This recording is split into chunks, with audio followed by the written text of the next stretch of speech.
So things you'll need for this video are flour,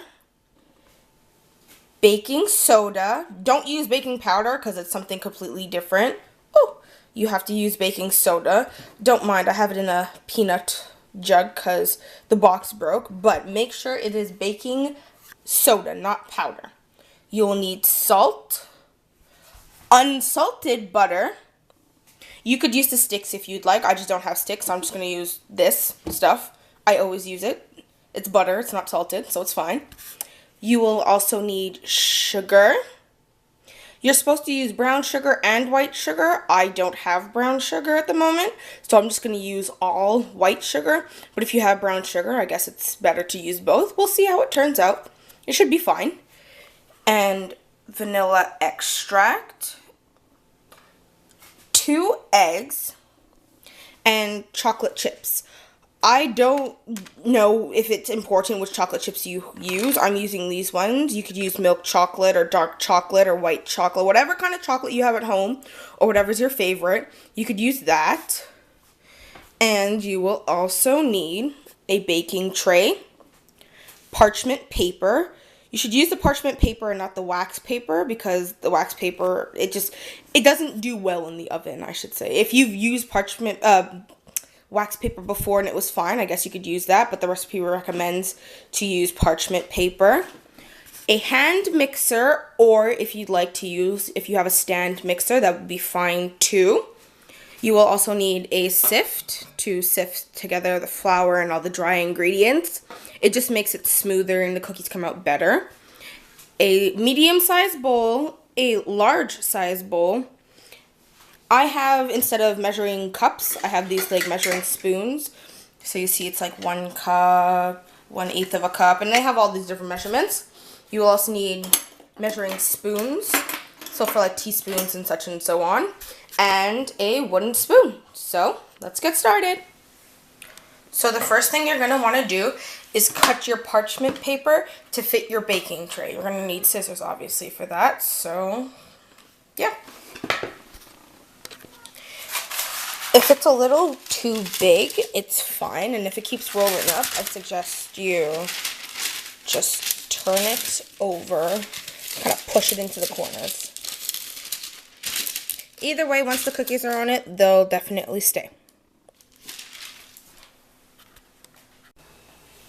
So you're going to want to preheat your oven to 325 degrees. So mine's in Fahrenheit. I have no idea what it is in Celsius, so you might have to look that up. So 325. Start. And then you just go on with the rest of the stuff until the oven is heated up. So in a large bowl, you are going to sift together your flour. If I can get it all in.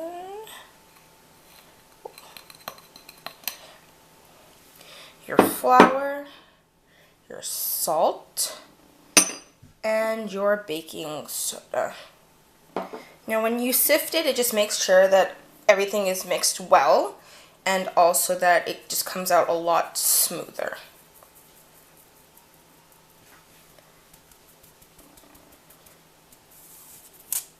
So once you're done that, set that aside, and then we'll begin on our wet ingredients. So now in a medium-sized bowl, you are going to combine your sugar.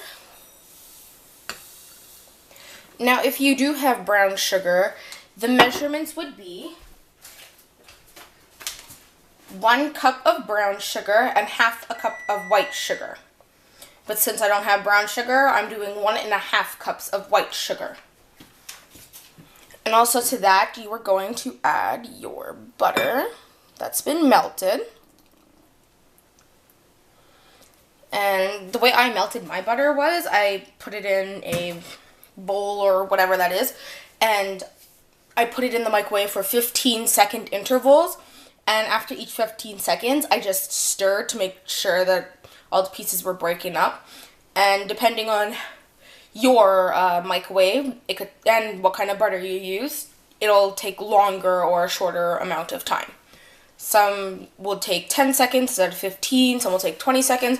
It all just depends on your microwave and your butter that you're using. So I do not know how to do voiceovers yet, guys, so I don't want to deafen you with the mixer.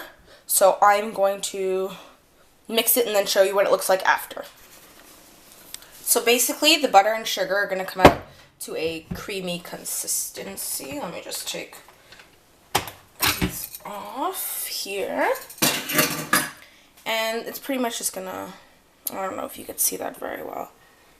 It kind of just looks like the butter, but the sugar is all mixed in. I used a low speed and did it for about a minute and a half, just to make sure that everything was combined.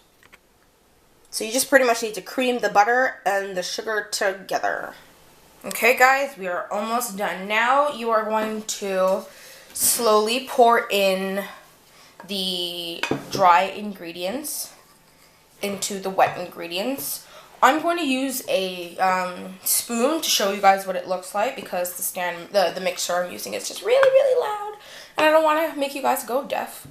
So just spoon in, or pour in about half the mixture first and then stir it. Hopefully you guys can see that. Just stirring it in, basically. So as I'm doing this, I just would like to apologize for the red writing in the middle of the screen on my videos. The thing is, I don't exactly have the best editing system ever. So until why does my camera keep falling over?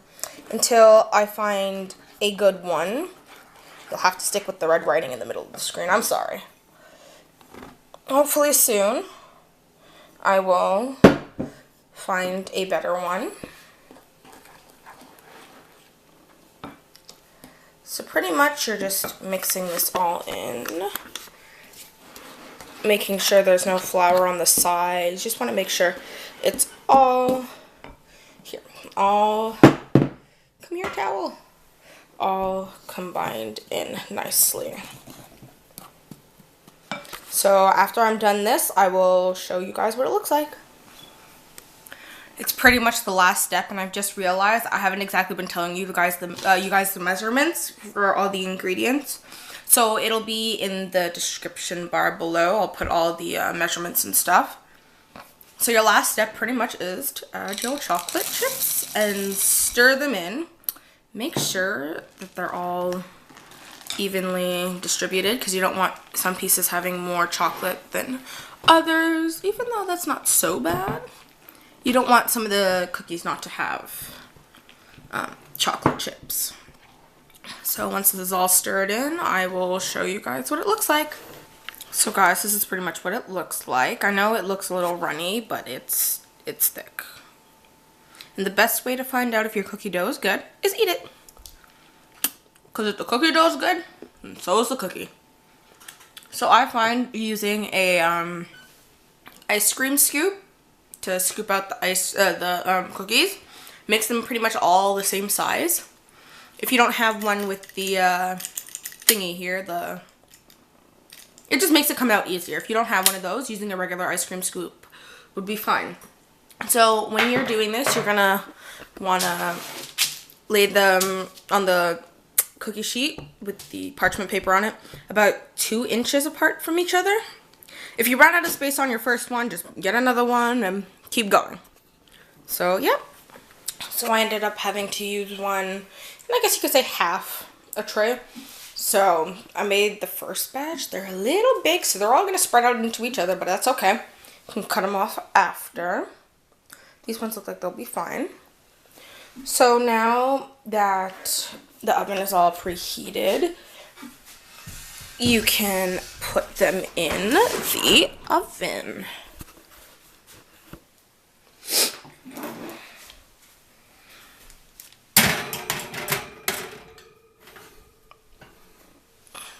There's one tray. And the other tray. And now you're just gonna bake them for 12 to 15 minutes. So I'm gonna be going between Not that button, no. This one. I'm gonna go for 13 minutes. So when they're done, I'll come back and I'll check on them. So these are what your cookies are gonna look like when they come out. Don't worry, they're not burnt, they're just brown. It just looks a little burnt on camera. And if you see you have that problem where they're all like stuck together, grab something. I have a fork here and I'll just, or here, hold on, let me get a spatula.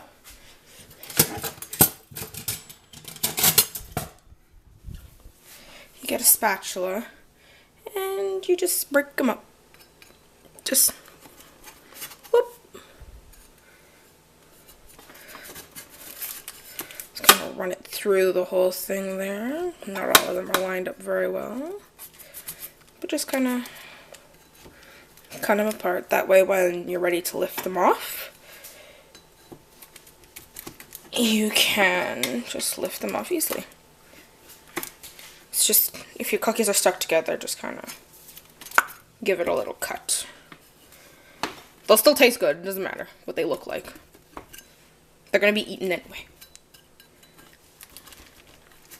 Ooh. So what I like to do when I'm done my cookies is I put them on a little tray and I let them cool off. Here, let me show you what the tray looks like.